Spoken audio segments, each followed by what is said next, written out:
আবু জেহেল দিয়ে বেলালকে পরীক্ষা করেছে, আজকে শুভেন্দুকে দিয়ে মোদিকে দিয়ে আমাদের পরীক্ষা নিচ্ছে আল্লাহ। তো সহজ নয়, এ দেশ কারো বাপের জাগির নয় যে যা খুশি তাই করবে। সংবিধানের বিরুদ্ধে কোনো কথা চলবে না। আপনারা যদি 91% গত সরকারকে না দিয়ে যদি আমায় দিতেন, 100টা যদি হয়ে যেত, আজকে যে বড় বড় ডায়লগ দিচ্ছে না, ওকে কবে গাছে বেঁধে ফেলতাম। বাধার মধ্যে দিয়ে জলসাটা হয়েছে, জানেন তো নাকি? হ্যাঁ, এই দেখেন না কত মামলা দিয়েছে। আরে এরকম আরো 50টা মামলা দিল, অধিক জলসা করুন। কিয়ামতের দিন এই মামলার ওসিলায় হয়তো আপনি নাজাত পেয়ে যাবেন। কথা বুঝছেন না, বোঝেন না? এই দেখেন না মামলা দিয়েছে, কারা দিয়েছে বলুন? এই জোরে বলুন তো। মুসলমানই। কেন?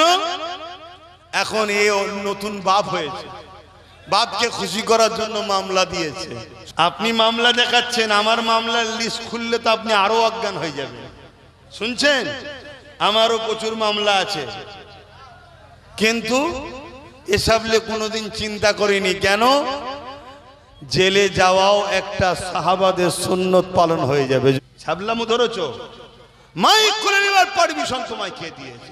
এই ইসলামকে যারা টার্গেট করে, নিশ্চিন্তায় জেনে রেখে দিও, তারা মানবতার বিরুদ্ধে, সভ্যতার বিরুদ্ধে, ইনসাফের বিরুদ্ধে, ভাতৃত্বের বিরুদ্ধে, সম্প্রীতির বিরুদ্ধে। তারা একটা মানবরূপী পশু ছাড়া অন্য কিছু হতে পারে না। ঠিক না বেঠে? কারণ ইসলাম ইনসানিয়ত শিখিয়েছে। তোমার জানা না থাকতে পারে, জানো। আগে কোন বিষয়ে কথা বলতে গেলে আগে জানতে হয়, ঠিক তো নাকি? না জেনে বলে দিলে হয় না। তো যাই হোক, আজ আমরা ভারতবর্ষের মুসলমান, আজকে 15ই আগস্ট, তাই তো নাকি? 15ই আগস্ট আমরা অনেক সবাই জাতীয় পতাকা উত্তোলন করলাম, ঠিক তো? এই জাতীয় পতাকা 3টে কালার দিয়ে সেলাই করেছে যে, সেও কিন্তু মুসলমান। বলুন আলহামদুলিল্লাহ। এই ভারতবর্ষের স্বাধীনতার পিছনে সব ধর্মের মানুষেরই অবদান আছে, কোনোটাকে ছোট করছি না।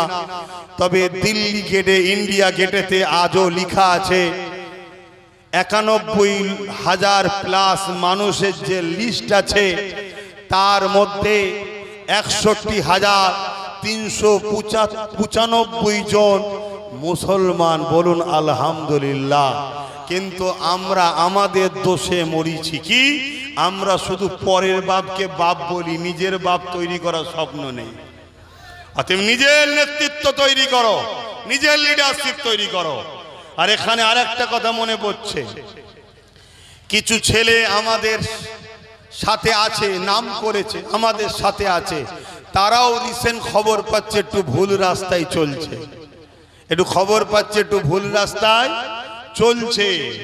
আমি তাদেরকে সতর্ক করে দিচ্ছি, লোভে পাপ, পাপে মৃত্যু। হয় সতর্ক হয়ে যাও, নচেত কিন্তু যেদিন আমি ধরবো সেদিন কিন্তু একেবারেই বাধ্য দেবো। কথা বুঝে আসছে? কেন? করে খাওয়ার জন্য এ লড়াই করতে আমরা নামিনি, এ লড়াই করতে আমরা নেমেছি মানুষকে বাঁচাবার জন্য। তো যাই হোক, আজকে সেই স্বাধীন ভারতবর্ষে আমরা 80তম পতাকা তুললাম, তাই তো নাকি? দেশ নিয়ে দুটো কথা বলবো, অসুবিধা হচ্ছে? কেন? এটাও আমার ইসলামেরই শিক্ষা। জোরে বলুন সুবহানাল্লাহ। আপনারা জানেন কি জানি না, ইসলাম শুধু নামাজ, রোজা, দাড়ি, টুপির নাম নয়। ইসলাম নিজের মাতৃভূমিকে ভালোবাসারও নাম ইসলাম। জোরে বলুন সুবহানাল্লাহ। নিজের মাতৃভূমির সার্বভৌমত্বকে নিরাপদে রাখার নাম ইসলাম। ইসলাম কি বলছে? তুমি তোমার মাতৃভূমিকে ভালোবাসো, তার সার্বভৌমত্বকে নিরাপদে রাখো। আমার রাসূল পাক সাল্লাল্লাহু আলাইহি ওয়াসাল্লাম তিনি তিনার মাতৃভূমি মক্কার জন্য লড়েছেন, মক্কার সার্বভৌমত্বকে নিরাপদ করেছেন। জোরে বলুন সুবহানাল্লাহ। তা আমরা এমন একটা দেশের মানুষ, যে দেশের নাগরিক হয়ে আমরা কি খুশি তো নাকি? জোরে বলুন। আমরা তাই একটা কথা আমরা শুনে আসছি, এটাও একজন মুসলমান লিখেছে, কি? সারে জাহাं से अच्छा हिंदुस्तान हमारा, सारे जहां से अच्छा बोलिए ना, सब मिलके बोलिए, सारे जहां से अच्छा, सारे जहां से अच्छा। दुनिया में जितनी मुल्क है, हर मुल्क से अच्छा हिंदुस्तान हमारा। क्यों हिंदुस्तान हर मुल्क से, सारे जहां से अच्छा हिंदुस्तान क्यों? क्योंकि हिंदुस्तान हमारी बाप की मुल्क है। बोलिए सुभान अल्लाह। सबसे पहले जन्नत से दो बशर आए हैं, एक आदम सफीउल्लाह, दूसरा अम्मा हव्वा अलैहिमुस्सालाम। तो प्रथम যে মানুষটা জান্নাত থেকে এসেছে, ওই মানুষটা এসেছিল আমাদের দেশে হিন্দুস্তানে। জোরে বলুন সুবহানাল্লাহ। তিনি কে বলুন? আদম আলাইহিস সালাম। বলুন কে? আদম আলাইহিস সালামটা আমাদের কে হয়? জোরে বলবেন তো? আমাদের আব্বা জান। জোরে বলুন। तो हिंदुस्तान हमारी बाप की मुल्क है। এটা আমাদের বাপের দেশ। আলহামদুলিল্লাহ, আমরা সেই দেশে এসে খুশি না বেজার? তো সেই বাপের দেশেতে আমরা হিন্দুস্তানে ডাইরেক্ট জান্নাতের সঙ্গে কানেকশন। কেন? জান্নাত থেকে ডাইরেক্ট এসেছে হিন্দুস্তানে। জোরে বলুন সুবহানাল্লাহ। আরেকটা খুশির কথা বলছি, এজন্য হিন্দুস্তান সব থেকে ভালো। কেন? বাপ আদম আলাইহিস সালামের সাথে दोनों जहाने सुल्तान, नबीर नबी, आकाए दो आलम हजरत नबी मोहम्मद सल्लल्लाहु अलैहि वसल्लम नूर मुबारक आदम अलैहिस सालामेर पेसिना मुबारके हिंदुस्ताने एसेছে। জোরে বলুন সুবহানাল্লাহ। আরো জোরে বলুন সুবহানাল্লাহ। অতএব সেই হিন্দুস্তানে আমরা এসেছি, জন্ম হয়েছে, এতে আমরা খুশি তো নাকি? তাহলে এই হিন্দুস্তানকে ভালোবাসতে হবে, এর সার্বভৌমত্বকে নিরাপদে রাখতে হবে, এই দেশের দিকে খেয়াল রাখতে হবে। এটাও আমাদের দায়িত্বের মধ্যে আছে না? নাই। কিন্তু দেশদ্রোহীর সাথে দল করে, চোরের সঙ্গে দল করে, সমাজ বিরোধীর সঙ্গে দল করে দেশের উপকার করা যাবে? এটা মাথায় রাখতে হবে। বাধার মধ্যে দিয়ে জলসাটা হয়েছে, জানেন তো নাকি? হ্যাঁ, এই দেখেন না কত মামলা দিয়েছে। আরে এরকম আরো 50টা মামলা দিল, অধিক জলসা করুন। কিয়ামতের দিন এই মামলার ওসিলায় হয়তো আপনি নাজাত পেয়ে যাবেন। কথা বুঝছেন না? বোঝেন না? এই দেখেন না মামলা দিয়েছে। কারা দিয়েছে বলুন? এই জোরে বলুন তো। মুসলমানই। কেন? এখন এই নতুন বাপ হয়েছে, বাপকে খুশি করার জন্য মামলা দিয়েছে। শুনছেন তো নাকি? হ্যাঁ, দেখো। তবে আমি এতটুকু বলে যাচ্ছি, যদি দিনের কাজ করতে গিয়ে আপনার আল্লাহ মরণ নসিবে রাখে, আপনি নিজেকে গর্বিত মনে করেন যে আল্লাহ আপনাকে পছন্দ করেছে। আপনি মামলা দেখাচ্ছেন, আমার মামলার লিস্ট খুললে তো আপনি আরো অজ্ঞান হয়ে যাবেন। শুনছেন? আমারও প্রচুর মামলা আছে, কিন্তু এসব নিয়ে কোনোদিন চিন্তা করিনি। কেন?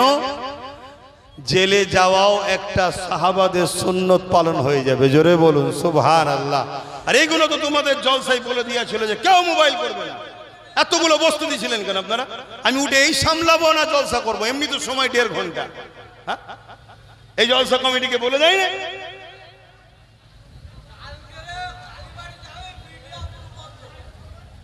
ছেলেগুলো গেছে, একটু দাও, তা না নিয়ে শুধু নিজেদের মধ্যে কথাবার্তা ব্যস্ত হয়ে গেছে। এটাও তো দরকার আছে। এমনি এমনি জলসা হবে নাকি? আমাদের কি সরকার থেকে ফান্ড আছে নাকি? বিগত সরকার দেখলেন কত টাকা দিত, যাদের দিত তারাই ছেড়ে চলে গেছে। যাও সাইডে যান। আজকে নতুন করে যে আসছে সে তো প্রকাশ্য বলছে আমাদেরকে কিছুই দেবে না, আমাদের টাকা পয়সা কেড়ে নিচ্ছে, আমাদের বাজেট কমিয়ে দিচ্ছে, আমাদের সবকিছু নিয়ে নিচ্ছে। তা আমাদের তো আগেও হয়েছে নিজেদের পয়সায়, আজও হচ্ছে নিজেদের পয়সায়। বলুন আলহামদুলিল্লাহ। আমরা গরিবের রক্ত চুষা, সমাজ বিরোধী অত্যাচার করা, কি বলে শোষণ করা অর্থের দিকে আমরা তাকিয়ে না, আমরা মেহনতের পয়সা আমরা চলি। বলুন আলহামদুলিল্লাহ। কিন্তু আজকে যদি আপনারা বলেন যে টাকা দিবার কি দরকার? তখন যদি আপনারা একে অপরে ব্যস্ত হয়ে যান, উঠাউঠি করেন, তাহলে এগুলো করবেন কিভাবে? হ্যাঁ, আবার কিছু কিছু কি বলি সব ফচকেদের কথা মনে রাখবেন। আল্লাহ নবী হাদিস পাকের মধ্যে বলেছেন, মন দিয়ে শোনেন, অন্যায় দেখলে হাত দিয়ে রোকো, অন্যায় দেখলে হাত দিয়ে রোকো। যদি হাত দিয়ে রুখতে না পারো, মুখ দিয়ে প্রতিবাদ করো। যদি মুখ দিয়ে প্রতিবাদ করতে না পারো, অন্তর থেকে ঘৃণা করো, অন্তর থেকে ঘৃণা করো। এই তিনটের মধ্যে কোনো বৈশিষ্ট্য যদি না পাওয়া যায়, রসুল বলছেন তার মধ্যে ঈমান নাই। ঈমানের তিনটে স্তরের মধ্যে যে কোনো একটা নমুনা আপনার মধ্যে থাকা চাই। অন্যায় দেখলে হাত দিয়ে রুখতে হবে। যদি হাত দিয়ে রুখতে না পারো, অন্তর থেকে ঘৃণা করো, এই মুখ দিয়ে প্রতিবাদ করো। যদি প্রতিবাদ করতে না পারো, ঘৃণা করো। আমার হাত দিয়ে রুকার ক্ষমতা নাই। আপনারা যদি 91% গত সরকারকে না দিয়ে যদি আমায় দিতেন, 100টা যদি হয়ে যেত, আজকে যে বড় বড় ডায়লগ দিচ্ছে না, ও কবে গাছে বেঁধে ফেলতাম। শুনছেন তো নাকি? হ্যাঁ, অত সহজ নয়। এ দেশ কারো বাপের জাগির নয় যে যা খুশি তাই করবে। সংবিধানের বিরুদ্ধে কোনো কথা চলবে না। কথা শুনছেন তো নাকি? তা তো কিছু তোমরা করলেন না। তোমরা যা করলে, যাদের পিছনে ছুটলে, তাদের তো কোনো খবরই নেই। তারা সব এখন ভালোবাসা খুঁজছে, এর সাথে মিশবে না ওর সাথে মিশবে, ওর সাথে মিশবে না ওর সাথে মিশবে, সব খুঁজে বেড়াচ্ছে। শুনছো তো নাকি? আমি শেষবার বলে যাচ্ছি, তোমরা যদি আমার সাথ দিবার মতো দিতে পারো, অবশ্যই তোমাদের এই সমাজ ব্যবস্থাকে পরিবর্তন করে নাই প্রতিষ্ঠিত করতে আমি পারি। কেন? সিদ্দিক আকবর কুরাইশ বংশের খুন আছে আমার গায়ে। কিন্তু দিবার মতো দিতে হবে। ডান দিক যেতে বলবো, বাঁ দিক যাবে, হবে না বাপ। দেখা হলো শুধু নরের তকবীর, আল্লাহ আকবার, আর আগের রাত্রিরে 500 টাকায় ব্যাস বিক্রি। শুনছেন তো নাকি? তাহলে কিছু করার নেই। আর আগামী দিন এত ভয়ানক দিন আসছে, আমি আর বেশি বলবো না, সব তো বলে দিয়েছি। নবী বলেছেন, তোমার কথাকে যখন সমাজ গুরুত্ব দেবে না, তুমি তাদেরকে বেশি বলতে যেও না। যে তোমার কথাকে মূল্যায়ন করবে তাকে বুঝাও। তা আমি অনেক বলেছি, আজকে এতটুকু বলে যাচ্ছি, ঐক্য হও, একতা হও, ন্যায়ের পক্ষে, জুলুমের বিরুদ্ধে। সেই জুলুমটা যদি কোনো নামদারি মুসলমানও করে, তারও বিরুদ্ধে আমরা লড়ব। আর যদি কেউ ন্যায়ের পক্ষে অমুসলিম থাকে, আমরা তাকেও সহযোগিতা করব। ঠিক তো নাকি? ন্যায়টা হলো হাকিকাত জিনিস। ধরুন আমরা একসাথে 100 জন কোনো একটা মিশনে যাচ্ছি। শুনছেন ভাই? বিচ রাস্তা থেকে যদি 20 জন চলে যায়, এটা উপকার করলো না ক্ষতি করলো? যদি আমরা প্রথম থেকেই 80 জন যেতাম, এই চলে যাওয়াতে যে ক্ষতিটা হলো, সেই ক্ষতি কম হতো না বেশি হতো? তাই ইসলাম বলছে, লড়াইয়ের ময়দানে যে পিছিয়ে যায়, নেবে পিছিয়ে যায়, আগে থেকে ছিল না আলাদা কথা, আল্লাহ তার তওবাকে কবুল করবে না। শুনছেন? তো এটা আমরা লড়াইয়ের ময়দানে এখন আছি না নাই? জুলুমের বিরুদ্ধে, অন্যায়ের বিরুদ্ধে লড়াই, প্রতিবাদ করা, এটাও কি লড়াই না? লড়াই নয়? তো এই লড়াইয়ের ময়দান থেকে যারা বিচ রাস্তায় চলে যাচ্ছেন, আমি আপনাদেরকে যদি শুনতে পান, আওয়াজ দিয়ে বলবো, আপনার মতো লোক না এলে আমাদের উপকার হয়, আসবেন না, বিশেষ করে আমার বেলায়। কেননা হয়তো আপনার যাওয়া দেখে আমারও 10টা, তার মধ্যে ওই অসুয়াশা আসবে যে শেষ তো হয়ে গেছে, চল দোয়া তো রোজই লিখছি, চলে যাই। ঠিক না? এজন্য আমার 10টা থাক, আমি 10টার মতো করে লাফাবো। ঠিক তো নাকি? আর 90টা গাদ্দার নিয়ে দল ভর্তি করে লাভ নাই। কেন? আমরা কখনোই সংখ্যা দিয়ে জিতিনি, আমরা জিতেছি ঈমানের জোরে। এটা মাথায় রেখে দেবেন। কে কোথায় আছে, কে কোথায় পাওয়ারে, কার পিছনে কি আছে, ওসব আমরা দেখি না। আমরা জানি ন্যায়ের পক্ষে অন্যায়ের বিরুদ্ধে লড়তে হবে, এটা আমার আল্লাহ দেওয়া ডিউটি। আল্লাহ আমার জন্য যথেষ্ট, বলুন সুবহানাল্লাহ। বাস, এবারে চলতে গিয়ে বাধা তো হবে। যদি বেলাল হুজুরকে আবু জেহেল, উতবা, সাইবা, উমাইয়ারা না মারতো, সেই কষ্ট না দিত, তাহলে আজকে এই ওয়াজটা করতে পারতাম না? আপনাদেরকে প্রেমিকের নমুনা বুঝাতে পারতাম যে প্রেমিক কাকে বলে। এখন তো এমন প্রেমিক আছে, দরজা যে দুঃখ ঢুকলে জানলা দিয়ে ভালোবাসা পালিয়ে যাচ্ছে। কি ওরকম প্রেমিক তো রেখে লাভ নাই। প্রেমিক কাকে বলে, ভালোবাসা কাকে বলে? যাকে ভালোবাসি তার জন্য নিজেকে মিটাবার নাম হচ্ছে ভালোবাসা। তা আল্লাহ তো পরীক্ষা করেছে বেলালকে, তুই জামাই ভালোবাসিস, তুই আমার জন্য কত কষ্ট সহ্য করতে পারিস।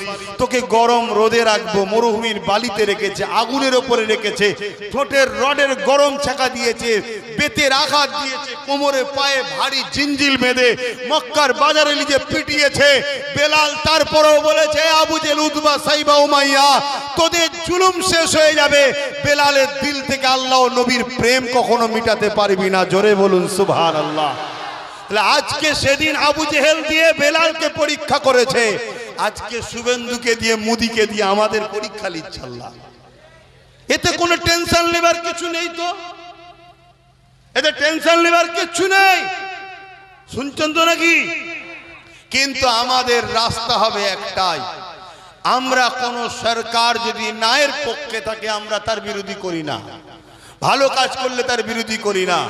তোমার রাস্তায় তুমি থাকবে যাও, কে তোমায় পছন্দ করবে সেটা তোমার বিষয়, কিন্তু এর মানে এটা নয় যে তুমি পাওয়ার দেখিয়ে আমাদেরকে জুলুম করবে আর আমরা চুপ থাকবো। এটা হতে পারে না, এটাই জানতে হবে পরীক্ষা। তাহলে এই পরীক্ষার লড়াই 10 জন থাকি, 20 জন থাকি, ভরসা তো আল্লাহ, ঠিক তো নাকি? কিন্তু ভেতরে যদি 50টা গাদ্দার ঢুকে থাকে, অসুবিধা আছে না? নাই। তাই যারা যাচ্ছ হয়তো দূরে বাড়ি বা কোনো দুয়ার, এখন তো আবার অনেক আছে দুয়াও প্রয়োজন নেই, কি আছে না নাই, কোন খেয়ালে আছো আমি জানি না, কিন্তু এতটুকু বলবো সিস্টেম ব্রেক হচ্ছে। তুমি যাকে ভালোবাসো বলো, সে যতক্ষণ বসে থাকবে তোমার ততক্ষণ বসে থাকাটাই হলো প্রকৃত মানা। সে যখন ইজাজত দেবে যাও, তখন তুমি যাবে, তবেই তো তুমি প্রকৃত লিডারশিপ মানলে, তবেই তো তোমার জন্য আমি রাস্তায় নামবো। আজ থেকে 3 বছর আগে বলেছিলাম একটা দিন আসবে চোখ দিয়ে পানি নয় খুন বেরোবে। 1.5 বছর অলরেডি হয়ে গেছে, 1.5 বছর বাকি আছে। বাড়ি বাড়ি সব ফর্ম দেওয়া হচ্ছে থানা থেকে, কি ব্যাপার না মসজিদে কি আছে না আছে, নারী নক্ষত্রের হিসাব দাও। কেন আপনি জানেন না? আপনি জানেন না? আপনাদের কাছে ডাটা নাই? তাহলে কি করছিলেন এতদিন ধরে? সব থাকা দরকার তো। তাহলে যদি বলেন যে না অন্য কিছু ব্যাপার আছে, ডাটা তো থাকা দরকার, তাহলে যদি দিতেই হয় সরকারি স্টাম্পওয়ালা প্যাড ছাড়া কোনো জায়গায় দেব না। শুনছেন তো নাকি? আর যেটা দেবো তার রিসিভও নেবো, আগে থেকে জেরক্স করে রাখবো। আর মাইক খুলে নেওয়ার ক্ষমতা কারো বাপের নেই। কথা বুঝে আসছে? হ্যাঁ বলতে পারেন সিস্টেম কোর্টের আছে, কোর্টকে তো মানি রে বাবা, আইনকে মানবো না? দেশে বসবাস করবো, তাই তো সমাজ বিরোধী, দেশ বিরোধী হয়ে গেলাম। কিন্তু মাইক খুলে নেবার অধিকার কে দিয়েছে? ছাবলামো ধরেছ? মাইক খুলে নেবার পারমিশন তোমায় কে দিয়েছে? আবার একবার বলে যাচ্ছি, নিজেদের মধ্যে ঐক্য একতা হন, কারো ক্ষতি করার জন্য নয়, নিজেদের ইনসাফ ইনসানিয়াত অধিকার পাওয়ার জন্য। যে কোনো বিষয় হলে প্রশাসনকে জানাবেন, যদি বলেন গুরুত্ব না দেয় সেটাকে নিয়ে যোগাযোগ করবেন, ডাইরেক্ট হাইকোর্ট করবেন, তখন সেই প্রশাসন ভাইও দেখবেন ছুটছে। কথা বুঝছেন তো নাকি? হ্যাঁ, তিনি যদি তেনার ডিউটি না পালন করে তখন তেনাকেও কিন্তু দেশের আইন ছাড়বে না। আমরা সবাইকে ওপরে দেশ ও দেশের আইনকে প্রাধান্য দিই, ঠিক তো নাকি? মাইক খোলার অধিকার কারো নাই। আওয়াজের ব্যাপার আছে, যেটা সংবিধানে আছে, দেশের আইনে আছে, সেটাকে মান্যতা দেওয়া উচিত, সেটাকে আপনারা মান্যতা দেবেন। কিন্তু কারো মাইক খুলে লিবার পাওয়ার নেই। কিন্তু অনেক জায়গায় যেটুকু যা হচ্ছে শুধুমাত্র আমাদের নিজেদের দোষের জন্য আজকে হচ্ছে। আমাদের মধ্যে গাদ্দার আছে। আবার বলছি, সমস্ত কিছুর মেন ক্ষতির পান্ডা হলো মুনাফিক মুসলমান আমাদের মধ্যে। তো যাকার কথা নয়, আসুন আমরা তওবা করি। বিসমিল্লাহির রহমানির রহিম। আল্লাহ তাআলা, আমি জানা অজানা, ইচ্ছা ও ইচ্ছা সকল গুনাহ হইতে তওবা করিতেছি। আস্তাগফিরুল্লাহ রাব্বি মিন কুল্লি জামবি ওয়া আতুবু ইলাইহি। আশহাদু আল্লা ইলাহা ইল্লাল্লাহু ওয়াহদাহু লা শারীকা লাহু ওয়া আশহাদু আন্না মুহাম্মাদান আবদুহু ওয়া রাসূলুহু। লা ইলাহা ইল্লাল্লাহ মুহাম্মাদুর রাসূলুল্লাহ সাল্লাল্লাহু আলাইহি ওয়াসাল্লাম। 5 ওয়াক্ত নামাজ পড়বেন, এক মাস রোজা রাখবেন, মালদাররা যাকাত দেবেন, হজ করবেন, বড়দের সম্মান, ছোটদের স্নেহ করবেন, দেশকে ভালোবাসবেন। দেশবাসী হিসাবে সর্বধর্মের মানুষ আমরা সবাই দেশবাসী, ভাই বোন মিলেমিশে থাকবেন। যার ধর্ম তার হৃদয়ে, দেশটা সবার মিলেমিশে থাকবেন। আল্লাহুম্মা আমিন। আয় আল্লাহ, যে যা তেলাওয়াত করেছে কবুল করেন, যে যা দান করেছে আগে, এখনো এবং পরেও দেবে, সব কবুল করেন আল্লাহ। অনেক বাধা বিঘ্নর পরে এ মাহফিল হচ্ছে আল্লাহ। কোরআনের দুশ্মনেরা, দ্বীনের দুশ্মনেরা আজ এই মাহফিলকে বাধা অনেক দিবার চেষ্টা করেছে আল্লাহ। তারপরও আমার ভাইয়েরা অনেক কষ্ট করে কেস কামারি খেয়ে আল্লাহ আপনার দিনের আলোচনার মাহফিল, আওলাদে মুজাদ্দিদ ও উলামা হযরতদের নিয়ে আজকের এই মাহফিল আল্লাহ আপনি আয়োজন করিয়ে নিলেন আল্লাহ। হয়তো যে জায়গায় হবার কথা ছিল, আয় আল্লাহ, সে জায়গায় না হয়ে অন্য জায়গায় হচ্ছে, কিন্তু আল্লাহ আপনি করিয়ে নিয়েছেন। আপনার দরবারে কোটি কোটি শুকরিয়া আল্লাহ। আয় আল্লাহ, আয় আল্লাহ, আপনার কাছে ভিক্ষা চাই মালিক, আপনি জুলুমকে খতম করেন আল্লাহ। বিগত জালিমদেরকে খতম করেছেন আল্লাহ, নতুন জালিম যারা করছে, জুলুম করছে, এদেরকেও খতম করেন আল্লাহ। আল্লাহ আপনি শাইউন কাদির, আপনার কাছে বিচার দিচ্ছে আল্লাহ, এদেরকেও আপনি মিটিয়ে দেন আল্লাহ। এদের জুলুম অত্যাচারকে আপনি খতম করে দেন আল্লাহ। আয় আল্লাহ, হাবিবের খাতে রহমত করে দয়া করে আপনার কাছে হাত উঠিয়েছি। এ জমিন আসমান কায়নাতের মালিক তো আপনি আল্লাহ, আপনি ছাড়া আমাদের কেউ নেই। হাসবুনাল্লাহু ওয়া নি'মাল ওয়াকিল, নি'মাল মাওলা, নি'মান নাসির। আল্লাহ, আমরা ভুল অনেক করেছি, খাতা অনেক করেছি, আমাদের অন্যায় ভুল অনেক আছে, কিন্তু মালিক আমরা আপনার দ্বীনের দুশমন নয়, কোরআনের দুশমন নয়, আপনার হাবিবের দুশমন নয়। চলতে গিয়ে ভুল করে ফেলেছি আল্লাহ, আপনি আমাদের গুনাহকে মাফ করে দিন, সাহায্য করেন আল্লাহ। এ মাহফিলকে কবুল করে কিছু সওয়াব দেন, আমার নূর নবীদের সওয়াবখানা পৌঁছে দেন। হুজুর আব্বাজান, আম্মাজান, পরিবার, সাহাবা, সাহাবিয়া, 4 প্রাণী পেয়ে 4 ইমাম হুজুরদের রুহের সওয়াব পৌঁছে দিন। তাম পৃথিবীর নবী, সিদ্দিকিন, সুহাদা, সালিহিন, আরিফুল্লাহ হুজুরদের রুহের সওয়াব পৌঁছে দিন। আয় আল্লাহ, আজকের এই মাহফিলে আমরা যারা হাত তুলে, আমাদের মাই মুরব্বি যা চলে গেছে জান্নাতি করে দিন, যারা বেঁচে আছে নেক হায়াত দারাজ করুন, দিন ইসলামের উপরে কায়েম রাখেন, ইমানের জোশে বাঁচিয়ে, ইমানের জোশে মরণ নসিব করেন। আয় আল্লাহ, মুসলিমদের সাহায্য আপনি করুন আল্লাহ। আয় আল্লাহ, রহমত করে আমার ভাইকে আপনি কামিয়াবি দান করবেন আল্লাহ। আমার নলেজ সিরিকে আপনি কবুল করুন আল্লাহ। যতগুলো বাচ্চা পড়াশোনা করতে উচ্চশিক্ষায় শিক্ষিত করুন। এই এলাকায় আল্লাহ আপনি শান্তি দেন, প্রতিটা মানবপ্রেমী মানুষ, জাতি, ধর্ম, বর্ণ মিলেমিশে থাকার তৌফিক দেন। আমার দেশের সেনাবাহিনী, পুলিশ বাহিনী, বিএসএফ বাহিনী, তাদেরকেও নিরাপদে নিরপেক্ষ রাখেন। আমার দেশের হিন্দু, দলিত, আদিবাসী, সাঁওতাল, বাগদি, তাদেরকেও নিরাপদে নিরপেক্ষ রাখেন, ভালো রাখেন। খাস করে আমার কওমকে সবাই লুটেছে মালিক, এ কওমকে নিজের পায়ে দাঁড়াবার তৌফিক দান করেন আল্লাহ। আল্লাহ, নামাজের জন্য দোয়া ছোট করছি, প্রত্যেকের মনে আশাকে কবুল করেন।